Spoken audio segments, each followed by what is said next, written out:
Hi అండి. నేను మీ Raj and welcome to the trading day. As మీకు తెలుసు, మీరు ఒకవేళ ఇన్వెస్ట్ చేసేవాళ్ళు ఆర్ ఎల్స్ ట్రేడింగ్ చేసేవాళ్ళైతే మీకు తెలిసే ఉంటుంది.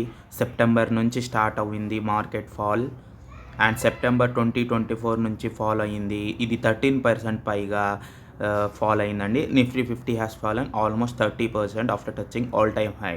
నిఫ్టీ 50 కూడా ఉన్న టాప్ 50 స్టాక్స్ అన్నీ 13% దగ్గరగా ఫాల్లో ఉన్నాయి. సో ఇది మీకు ఇన్వెస్ట్ చేయడానికి ఒక మంచి అవకాశం లాగానే కనిపిస్తుంది. And however the mid and small caps కూడా చాలా పడ్డాయండి. చూడండి, నిఫ్టీ 50 అయినా పడింది, 100 అయినా పడింది, నిఫ్టీ మిడ్ క్యాప్ 150 అయినా పడింది అండ్ అన్నీ పడ్డాయండి. And sectors that have fallen the least, Nifty IT కొంచెం తక్కువ పడిందండి, బ్యాంక్ కూడా కొంచెం తక్కువ పడింది, ఫైనాన్షియల్ సర్వీసెస్ కూడా కొంచెం తక్కువ పడ్డాయి. నిఫ్టీ ఫార్మా 13%గా పడిందండి. సో ఇది అండి ఇవాల్టి అప్డేట్.